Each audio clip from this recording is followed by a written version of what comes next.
Hello guys, we are back with our next lecture. In this lecture, let us go through the next question. Okay, so this question belongs to GATE CSE 2015 set 3 question 54 guys.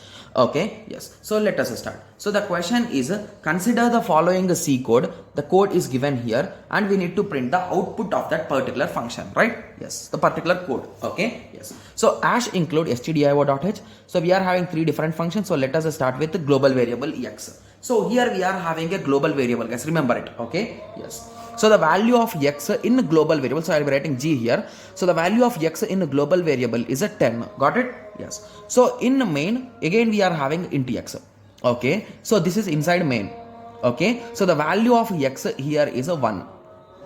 Okay, so now what we are doing is x is equals to x plus f of f1 of f1, f2, f3, f3 and f2 again. So these are some functions you can say, got it? Yes. So let us start.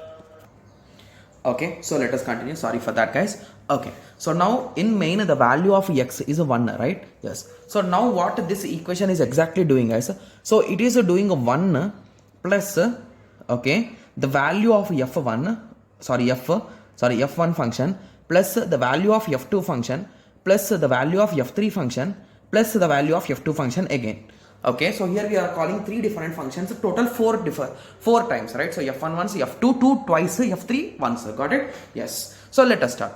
So after that again we are printing %d at the end. Okay, yes. So let us start calling f1 first. Okay, so what is exactly in f1 guys? So in f1 you are creating a variable x equal to 25. Okay, you are incrementing it, so it is x plus plus, so it will be 26. You are now returning the value of x, so now this value will be returned 26. So is it a static variable guys? No, hence this value will be lost from the memory once the function call has been returned back, right? Yes. So now what is called f2 is called, so inside f2 what we are having a static variable x which is 50. Okay, so then we are incrementing it. Okay, then we are returning that value, so this value will be 51. Okay, so now again cross check. So is f2 is x is a static variable guys? Yes, so hence this value will not be lost, so that will exist in the memory still. Okay, yes. So then we are calling f3. So f3 we are having f3. So here we are doing x is equals to x into 10 indirectly, so that's a shorthand notation. So x equal to x into 10.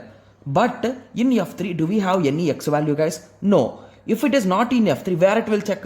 It will directly check in the global values guys. Is x in global value? Yes. So that value it will take and it will do 10 into 10, that is nothing but 100. So it will return 100. So now this value returned 100. So again f2 is called. So if f2 is called, so will this static implementation will apply now guys? No, because we are already having the value x.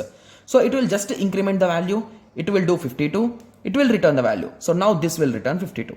Okay, got it? Yes. So now let us start counting what will be the final result. So 6 plus 1 7, 7 plus 1 8, 9 and 10. So it is a 0 1, 5 plus 5 is a 10, 11 12, 13 and 14.